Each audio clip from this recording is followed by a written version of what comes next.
네, 큐브의 키워드는 언제라는 키워드를 가지고 왔습니다. 국민의힘 이준석 대표가 산업기능요원으로 군 복무를 하던 중 병역법을 위반했다는 의혹이 일어서 정치권에서 한때 논란이 있었죠. 한 단체가 이준석 대표를 고발했습니다. 그래서 경찰이 수사에 들어갔고요.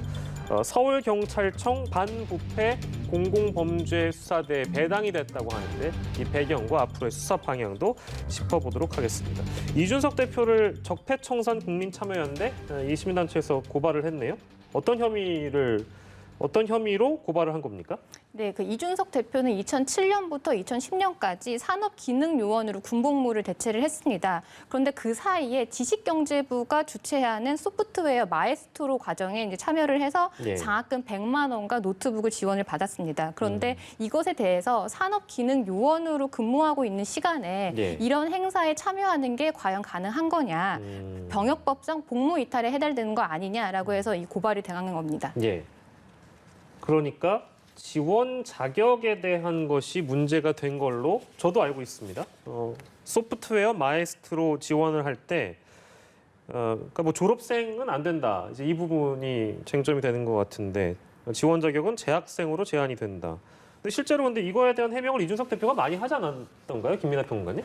이게 이제 앞서 말씀하신 게 이제 병역법 위반 관련된 거라면 이 부분은 이제 업무방해라든지 사기 뭐 이런 혐의를 내가 제기해 보겠다라고 여당의 김용민 최고위원 등이 김남국 의원이라든지 이렇게 제기한 그러한 이제 내용인데 예. 이건 무슨 얘기냐면 앞서 말씀하신 것은 이제 산업기능요원이 이제 다른 곳에서 이러한 어떤 행사를 참여할 수 있었느냐의 쟁점이었다고 한다면 이것은 애초에 이런 행사에 이런 이제 이 프로그램에 지원 자격이 되느냐의 문제입니다.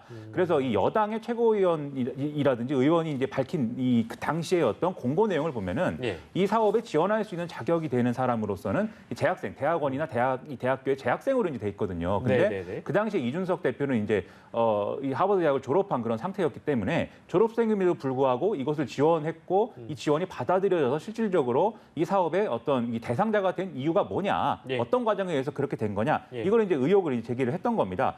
왜냐하면 이 당시에 그냥 이제 이 지원을 해서 사업의 대상자가 된 것뿐만 아니라 이 프로그램에는 일정 정도의 금액의 지원이라든가 노트북 지원 이런 것들이 포함되어 있었기 때문에 이게 문제가 될 수 있다 이렇게 이제 주장을 한 건데요. 앞서 말씀하신 대로 이준석 대표는 이 부분에 대해서 상당히 여러 가지 해명을 했습니다. 그 당시에 뭐 이게 자기가 이 지원서에도 졸업생이다 이렇게 적어서 냈기 때문에 본인이 어떤 업무방해나 사기의 어떤 의도를 가지고 그렇게 했다고 볼 수가 없고 또 그때 이런 이 지원 절차나 이런 것들에 대해서도 병무청이라든지 당시 지식경제부 그다음에 이제 주관한 이제 그 기관에 충분히 문의를 해서 가능하다고 해서 지원한 것이다. 이렇게 해명을 했거든요. 그리고 실제로 당시에 이 심사를 했던 했던 그 인물 중에 하나가 당시에 그 재학생만 지원할 수 있었던 게 아니라 졸업생도 지원할 수 있다라는 정부 방침에 따라서 이제 그것을 이제 받아준 것이다 이렇게 해명하기도 했는데 그런데 또 당시에 똑같이 지원을 같이 했던 사람 중에 한 명이 또 그때 그렇지 않았다 재학생만 지원할 수 있었다 이렇게 얘기를 해서 지금 진실 게임 양상에서 사실은 좀 공방이 멈춰져 있는 상태라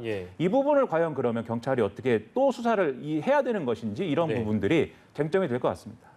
이게 근데 그 말씀 듣고 나니까 뭐 이제 여러 그 주장들이 대립하고 있는 것처럼 보입니다만 확인하기가 어려운 내용은 아닐 거라는 생각도 들거든요. 수사를 해보면 드러날 것 같기도 하고요. 아무튼 좋습니다. 서울경찰청이 지금 배당한 곳이 반부패 공공범죄 수사대에 맡겨서 좀 수사에 착수한 건데 이건 어떤 배경이 있는 겁니까, 박주희 변호사님? 네, 일단 지금 문제가 돼 고발된 이 혐의인 병역법 같은 경우는 사실은 사안만 봤을 때는 보통의 일반 형사 사건으로 봐서 이제 피고소인의 주소지를 관할하는 경찰서에서 수사하는 게 맞습니다. 근데 다만 검경 수사권 조정에 따라서 경찰청 시행 규칙에 따르면 서울 경찰청장이 지정하는 중요 범죄 사건은 말씀하신 반부패 공공범죄 수사대에서 수사할 수 있도록 되어 있는데요. 다만 여기서 중요 사건이라는 게 사실 추상적인 개념이라서 혐의를 보고 중요 사건으로 판단을 할 것이냐, 아니면 수사 대상을 보고 중요 사건으로 판단할 것이냐는 좀 달라질 수 있습니다. 그런데 이제 서울청에서는 지금 이준석 대표가 야당의 이제 대표이고 또 워낙 국민들의 관심사가 모아지는 사건이기 때문에 중요 사건으로 판단을 하고 이 반부패 공공수사대에 이첩을 한 것 같습니다. 반대로 그럼 그런 질문도 가능하겠네요. 만약에 이준석 대표가 되지 않았다면 그냥 노원경찰서에 수사를 하는 것인가 뭐 이제 이런 의문도 들긴 하는데 아무튼 그 중요 사건이라는 걸 고려해서 또 수사 대상이 제1야당 대표라는 점을 고려해서 이렇게 배당이 됐다. 근데 이 반부패 공공범죄 수사대 보통 어떤 사건을 주로 담당한다고 합니까, 평론가님?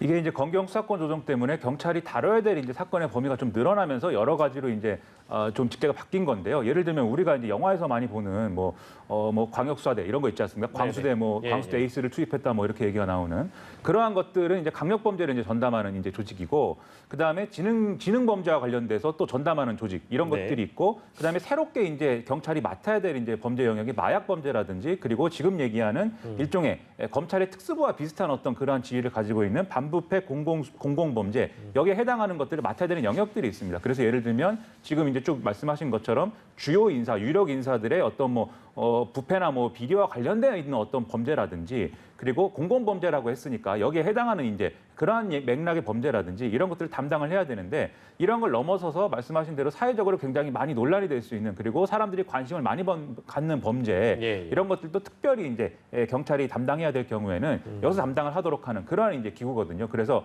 원래대로 과거와 같은 이제 과정이었다면 검찰이 그냥 이제 수사를 하면 되는 그런 것인데 지금은 검찰이 주요 6대 범죄 외에는 이제 주요 6대 중대 범죄 외에는 수사를 안 하기 때문에 그래서 이제 만들어진 부서이다. 이렇게 생각을 하시면 되겠습니다. 알겠습니다. 검경 수사권 조정이 시행이 되면서 새로운 부서라든지 어떤 새로운 메커니즘들이 많이 등장하고 있는데요. 그런 장면들을 저희 사건 큐브에서도 좀 만나볼 수 있는 것 같습니다. 지금 아까 그 고발한 대표가 고발한 그 시민 단체가 적폐청산국민참여연대라는 곳인데요. 여기 신승목 대표가 서울지방병무청에도 지금 이 대표의 산업기능요원 복무 만료 처분 등에 대한 취소 그리고 재입대에 대한 부분을 촉구하는 진정서를 넣었다고 하네요. 이 경찰 수사는 어떻게 좀 이루어질 거라고 우리가 전망을 해볼 수 있을까요? 네, 근데 이 사건 자체가 2012년에 강용석 변호사가 똑같은 이유로 지금 이준석 대표를 이렇게 고발을 한 적이 있고 사실 무혐의 처분이 나온 게 있습니다. 그래서 아마 그 기본적인 사실관계는 수사 기록이 있을 것 같아서 그걸 많이 참조할 것 같고, 근데 다만 이준석 대표는 이제 본인의 SNS를 통해서 내가 근무하고 있던 산업기능요원으로 근무하고 있던 이 대표 회사의 허락도 받았고 이 휴가와 외출 처리를 정확하게 했다라고 보기 때문에. 실제로 이런 처리가 있었는지 그 병무청의 기록을 한번 살펴봐야 될 것 같고요. 또 하나는 이제 지금 제기된 이런 사기라든지 업무방해라든지 이런 부분도 당시 지원서가 남아 있다라고 하면 재학생으로 기재를 했는지 아니면 아니면 졸업생으로 기재를 했는지 이런 부분도 기존에 있는 자료들도 한번 살펴봐야 될 것 같습니다. 예, 알겠습니다. 오늘은 여기까지만 듣도록 하겠습니다.